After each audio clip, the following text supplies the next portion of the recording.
And she is jealous for me. Love's like a hurricane. I am a tree bending beneath the weight of his wind and mercy. When all of a sudden I am unaware of these afflictions eclipsed by glory, I realize just how beautiful you are and how great your perfections are for me. And oh, how he loves us so. And oh, how he loves us, how he loves us so. And oh, how he loves us so. Oh, how he loves us, how he loves us so. Yeah, he loves us. Oh, how he loves us. Oh, how he loves us. Oh, how he loves. Yeah, he loves us. Oh, how he loves us. Oh, how he loves us. Oh, how he loves. Oh, we are his portion and he is our prize, drawn to redemption by the grace in his eyes. If grace is an ocean, we're all sinking. So heaven meets earth like an unforeseen kiss, and my heart turns violently inside of my chest. I don't have time to maintain these regrets when I think about the way, oh, he loves us. Oh, how he loves us. Oh, how he loves us. Oh, how he loves. Yes, he loves us. Oh, how he loves us. Oh, how he loves us. Oh, how he loves. Yes, he loves us. Oh, how he loves us. Oh, how he loves us. Oh, how he loves. Yes, he loves us. Oh, how he loves us. Oh, how he loves us. Oh, how he loves.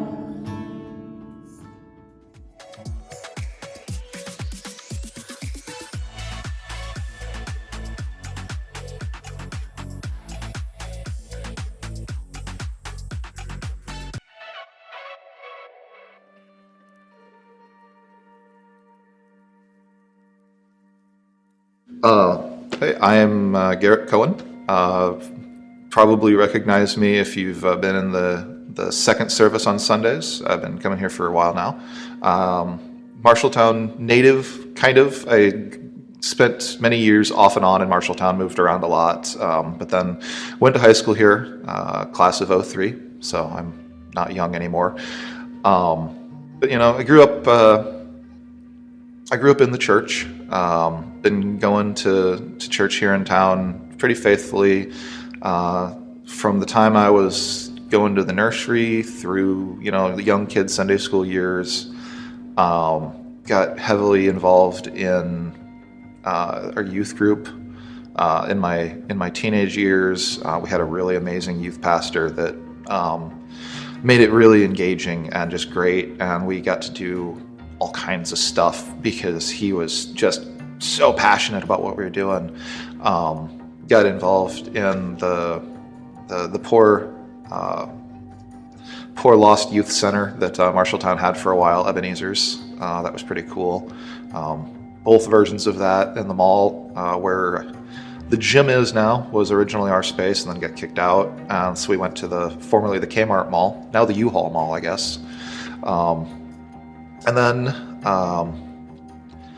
that eventually, obviously, since it's not there anymore, kind of went away. But yeah, just really, and especially in my teenage years, the church was a huge part of my life. I spent every Sunday in church. I spent a lot of Sunday nights in church, Wednesday nights in church, hung out on the weekends with the kids in the youth group and did stuff. Got more and more involved in like even a leadership role in the youth group.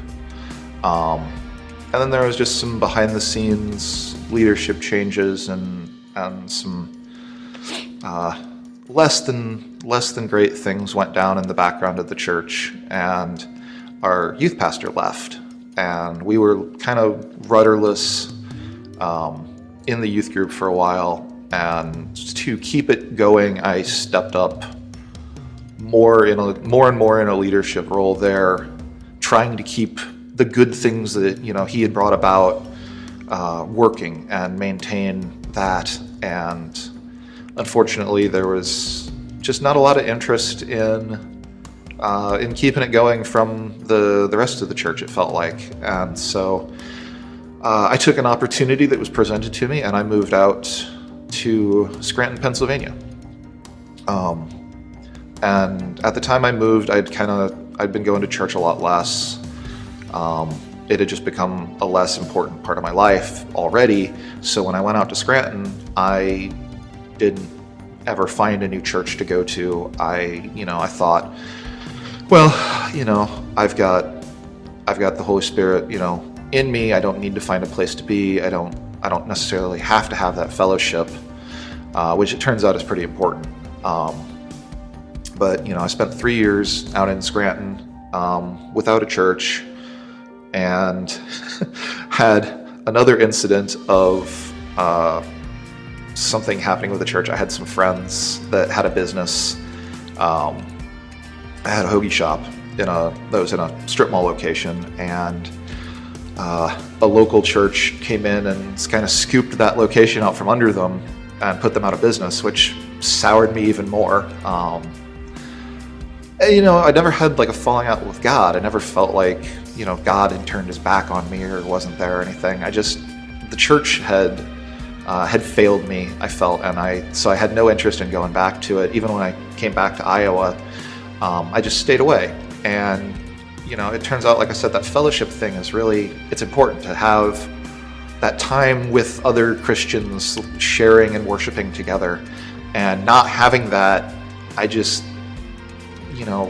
rolled on with my life and stopped talking to God, stopped praying, stopped, looking at the Bible for inspiration. And I just stopped acting like a Christian. And I didn't have any big downward spiral or anything exciting like that. But I just went on with my life, and I sort of became rudderless because I didn't have any direction from God in what he wanted with my life and what I was doing. So I just kind of floated along. And I did that for a lot longer than I should have, really. I moved back from Pennsylvania when I was 23. So I've spent the last 13 years of my life in Iowa, where, in home, in and out of Marshalltown, continuing this idea that I don't need God, basically. And then, thankfully, here just last winter, with, all the pandemic and seasonal depression fun that was going on, a good friend of mine recommended that I try Restore and try coming here. And because it's a friend saying this, I said, oh sure, I'll give it a shot. And So I started coming to the second service. I'm not a morning person. I work night shift, so I'm really not a morning person. But started dragging myself up in the morning and coming here, and really liked the experience, and started feeling more and more at home, and started feeling God in my life again, like I haven't felt since, I was a teenager and got baptized in the church, and that being able to compare that powerful moment to kind of the love I'm feeling now has made me just really go, yeah, this is it. I can do this. I'm ready to take the direction God wants me to take again, and I feel like that's definitely here and doing this. So that's my story. That's my second story.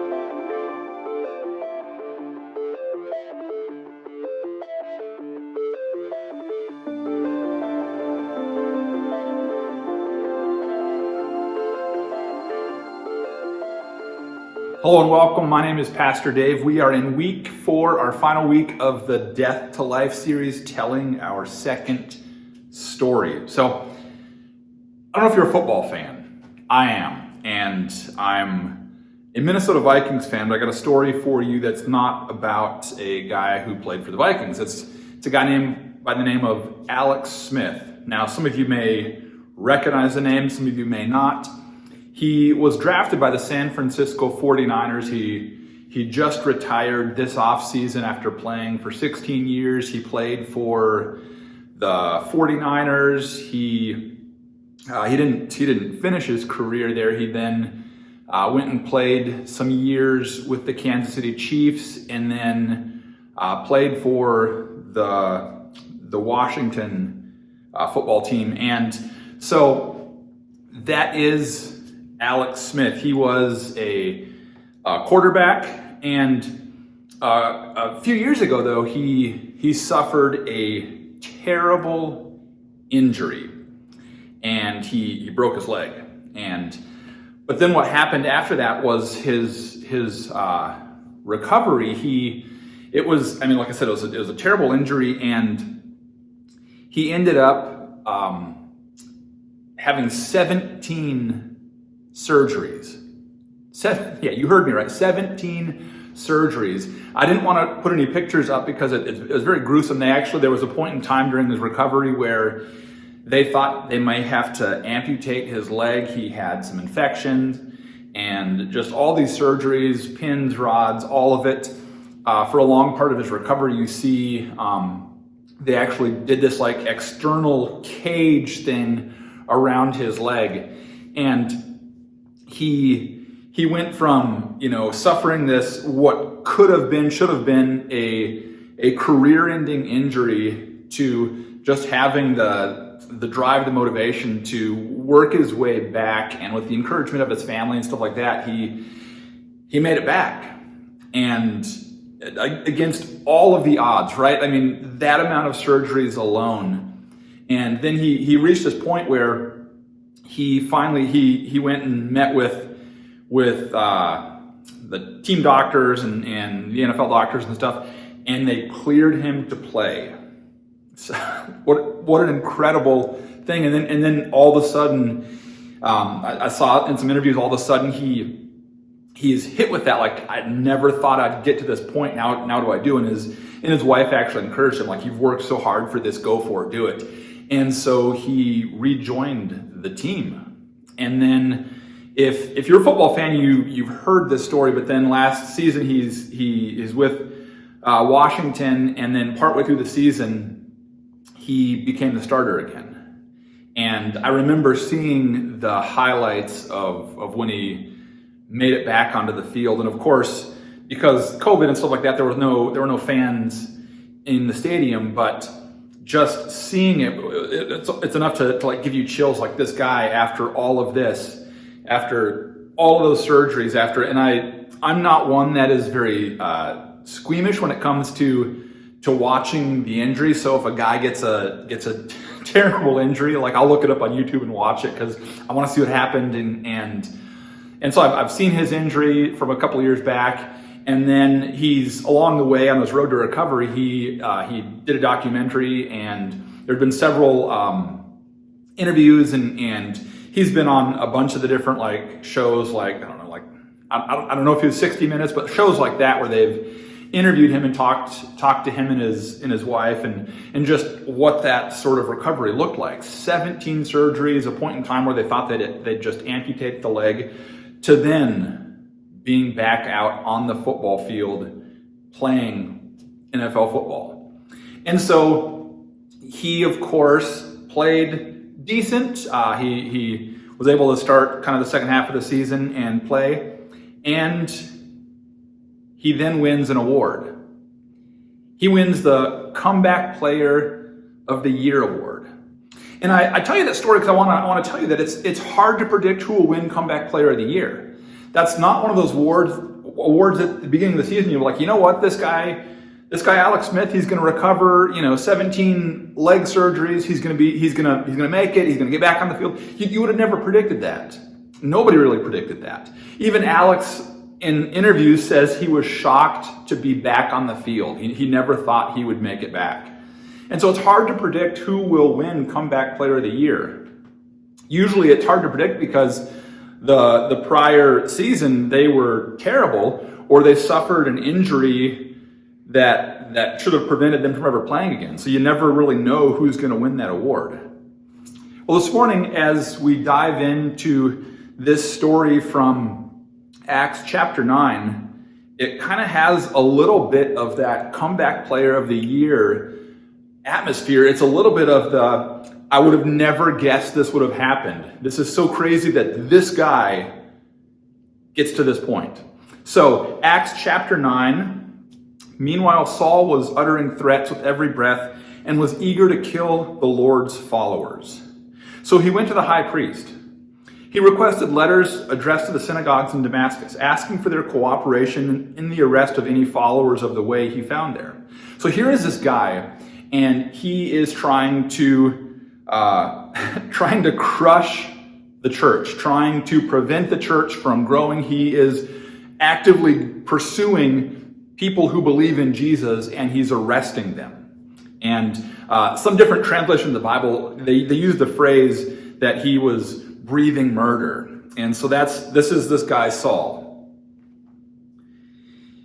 He wanted to bring them, both men and women, back to Jerusalem in chains. As he was approaching Damascus on this mission, a light from heaven suddenly shone down around him. He fell to the ground and heard a voice saying to him, "Saul, Saul, why are you persecuting me?" "Who are you, Lord?" Saul asked. And the voice replied, "I am Jesus, the one you are persecuting. Now get up and go into the city, and you will be told what you must do."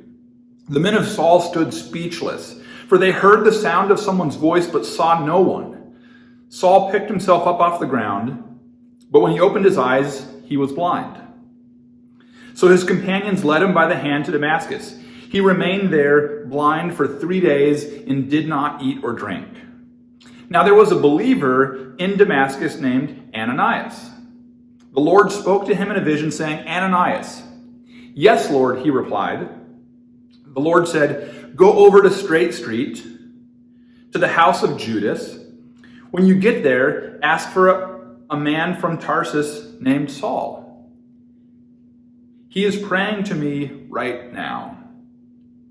I've shown him a vision of a man named Ananias coming in and laying hands on him so that he can see again." "But Lord," Ananias exclaimed, "I've heard many people talk about the terrible things this man has done to the believers in Jerusalem, and he is authorized by the leading priests to arrest everyone who calls upon your name." But the Lord said, "Go, For Saul is my chosen instrument to take my message to the Gentiles and to the kings, as well as to the people of Israel. And I will show him how much he must suffer for my name's sake." So Ananias went, and he found Saul. He laid his hands on him and said, "Brother Saul, the Lord Jesus, who appeared to you on the road, has sent me so that you might regain your sight and be filled with the Holy Spirit." Instantly, something like scales fell from Saul's eyes, and he regained his sight. Then he got up and was baptized. Afterward, he ate some food and regained his strength. Saul stayed with the believers in Damascus for a few days. And immediately he began preaching about Jesus in the synagogue, saying, "He is indeed the Son of God." All who heard him were amazed. "Isn't this the same man who caused such devastation amongst Jesus' followers in Jerusalem?" they asked. "And didn't he come here to arrest them and take them in chains to the leading priests?" Saul's preaching became more and more powerful, and the Jews in Damascus couldn't refute his proofs that Jesus was indeed the Messiah. And of course, Saul, he gets renamed Paul and is responsible for writing a large portion of the New Testament. So he writes a bunch of books that are in the Bible. He plants a bunch of churches. He becomes one of the most influential missionaries and preachers of all time. It's crazy because he was a guy trying to actively crush the church, and in a moment, Jesus meets him, and now he is trying to actively build the church. It's as if Saul, he wins the Comeback Player of the Year award, right? He seems like he is the most unlikely person to follow Jesus. But in a moment, he meets Jesus and everything changes. So how did that happen? We read the story, but he is on his way. He is breathing murder, and he is heading to go cause harm. And then in a moment, Jesus gets his attention. See, we gotta stop. We gotta stop doubting God's ability to get our attention and to get anybody's attention. Really, like we sometimes we have these people in our minds that we feel like they're kind of the untouchables. They're the people that Jesus could never get their attention. This is my old classmate who is always just going to be that way, and this coworker who's going to always be that way, and this old friend who's going to always be that way. Well, that was Saul. He had a reputation for always being that way until, in an instant, Jesus did something that got his attention. And I want to tell you that Jesus still does that. He is still getting people's attention, and it's hard to predict who and how and when, but Jesus still does that. Just like you can't predict who's going to win the Comeback Player of the Year award, you can't predict who Jesus is going to, in an instant, get their attention and transform their heart. And so it is a lesson from the story that we must learn, that we need to stop doubting who that next person may be. And we need to have the scales fall off of our eyes, and we need to see everybody in the same fashion that God sees them. And God sees them as somebody that he can get their attention. God sees them as somebody that Jesus died on the cross for. And so we need to start looking at people, not thinking, oh, they'll never, but start thinking, when will? When will this person? When will God get their attention? When will I have the opportunity to share my story with them? When will? See, what's cool in this story from Acts chapter 9 is that God gets the attention of multiple people, right? And he speaks to multiple people in the story. He speaks to Saul. The people with Saul, his companions, they heard the voice. Then, of course, Ananias. And presumably, Judas in the story too, because that's who Saul is staying with. And so there's all these people that God speaks to. And I want to tell you that I hear voices, and you can too. Now, when I don't mean just any voices. I hear the voice of God, and you can too. God is still speaking. Just like he spoke to Saul, just like he spoke to Ananias, God still does that today. Now, when he spoke to Saul, that was kind of a dramatic thing, and the light and all that. Does he still do that? Sure. Why not? Right? In my experience, has it been that dramatic? No. Has it been impactful? Absolutely. Have I known without a doubt that was God speaking to me? Yeah. How often? For me, frequent. I would venture to say that I probably hear from God every week in some form or fashion. Every week. And you can too. This is not Pastor David is somebody special or unique. This is Pastor David. I've learned to listen, right? I've learned to listen. I've wanted to hear God speak to me, and so I have learned to listen. I had my wife LaVon and I, we celebrated our anniversary this last week, and I remember back when we were just friends. Like, we're still friends, obviously, but I remember before we even started dating, there was this time where we were both college students, and there was some mutual interest, but that was kind of the stage of the relationship we were in. We were friends, there was interest, but that's kind of as far as it had gone up to that point. And I remember being up in my dorm room by myself, and I was either reading my Bible or doing homework or listening to music or some combination of all of that. And I remember God very distinctly telling me to get up and go across campus and go meet LaVon in the parking lot. And like, okay, but you got to understand, like, I didn't call her. I didn't look out my window and see her. There was no pre-planned, pre-arranged meeting. God just said, get up, go across campus, and meet LaVon in the parking lot. And so I did just that. I got up, I probably put my shoes on, walked out, walked across campus, and as I'm walking into the parking lot, LaVon is walking towards me. And it was a kind of a defining moment in our young relationship, as she was needing somebody to talk to, and God directed me to go meet her in the parking lot. I had, outside of God telling me, I had no reason to think that she would be out there, but there she was. God spoke to me. I heard his voice. I knew distinctly what he wanted me to do, and I went, and there she was, and it was an impactful moment in our relationship. And then just this last week, we celebrated our anniversary.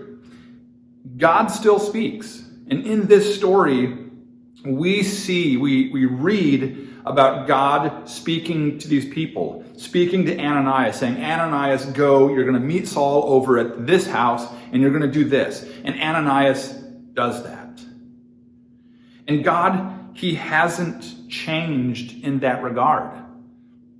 If we listen, he's still speaking. He's still directing. He's still guiding. See, he does that not just so that we hear his voice. Like, hearing his voice is amazing. I recommend it.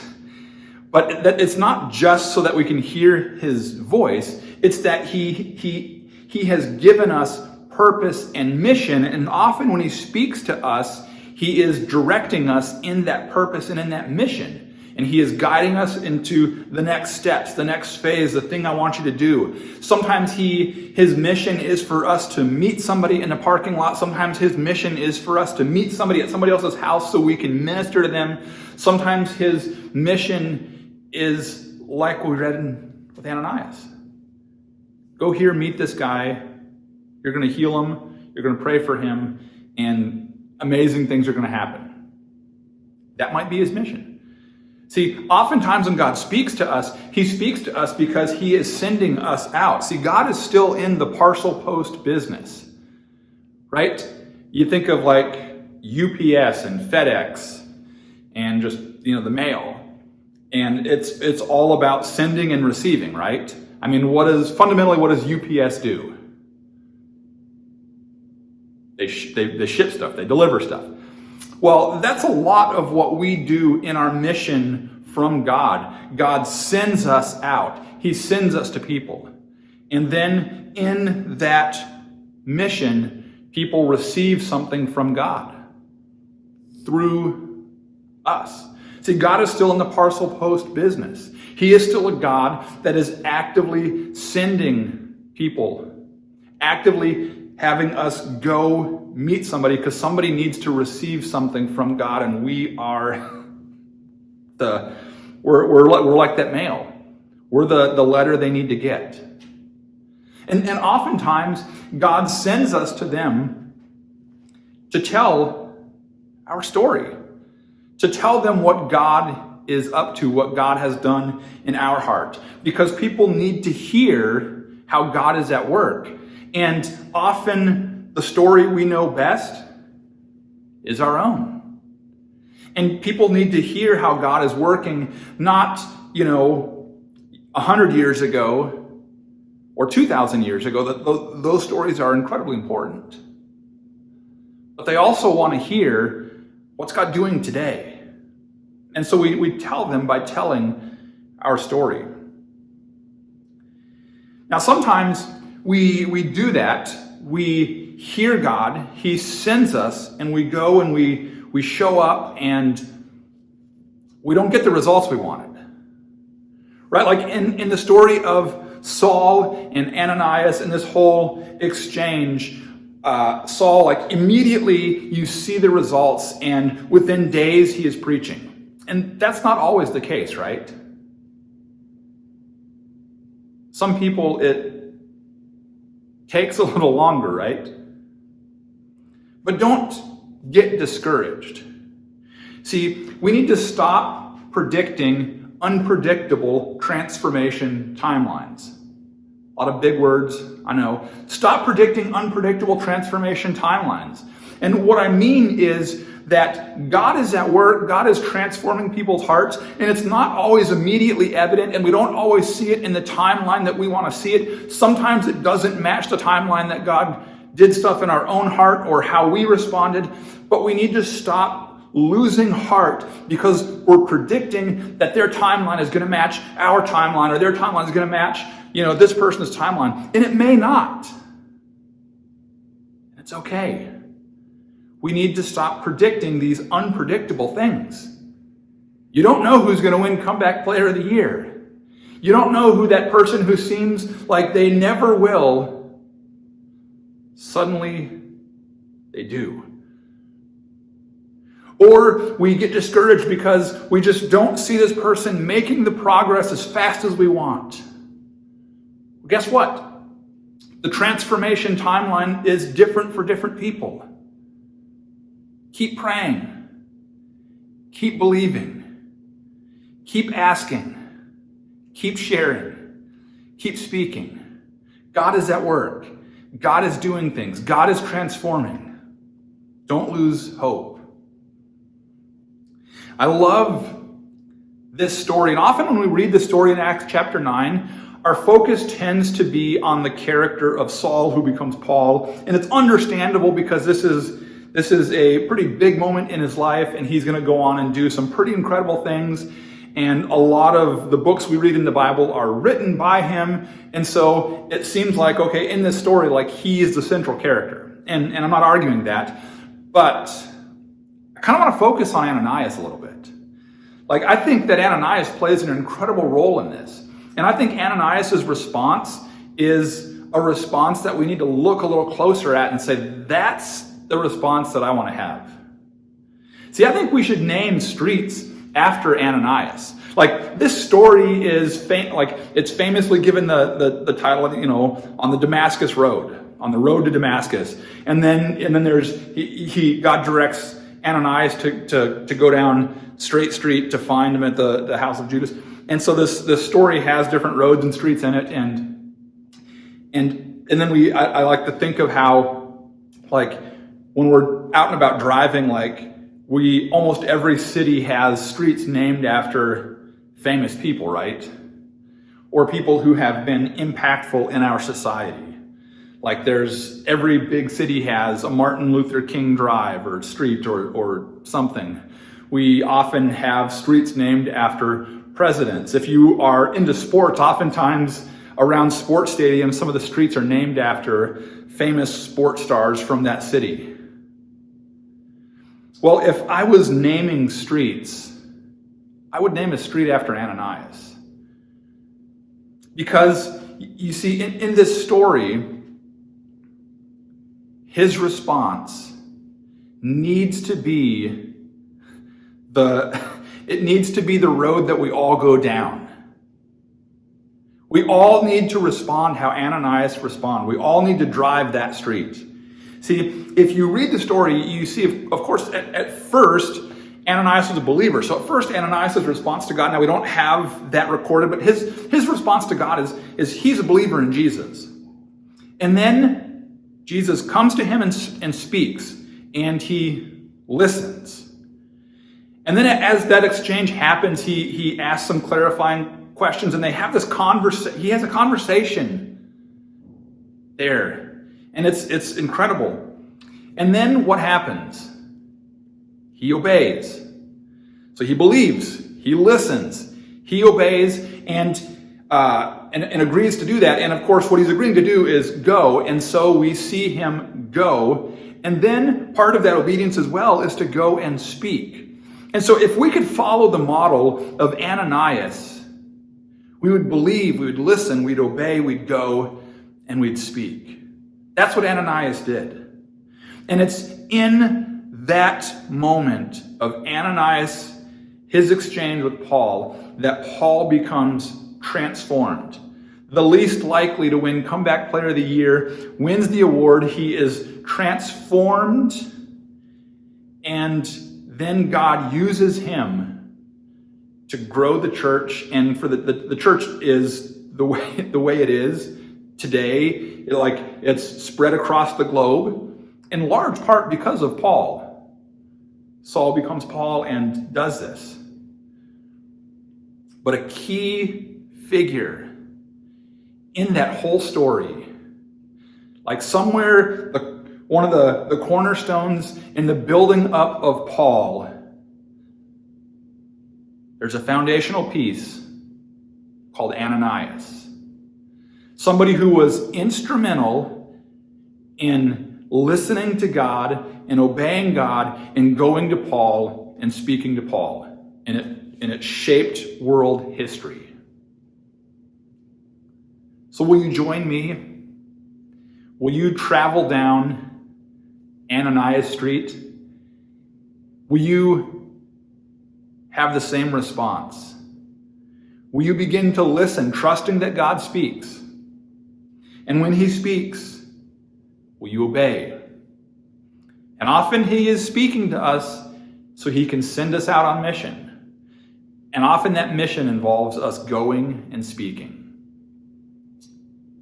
This has been a fun past 4 weeks of looking at this idea of death to life, how Jesus has transformed us and asked us to share that story.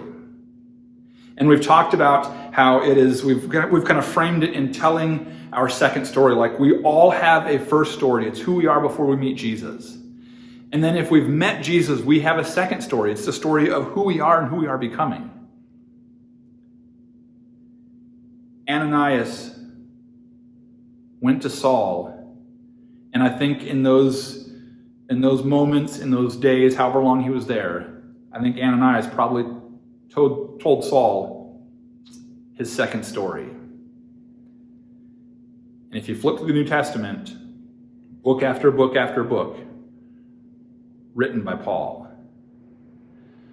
I want to be like Ananias and have that sort of impact in somebody. Will you join me in this? Amen.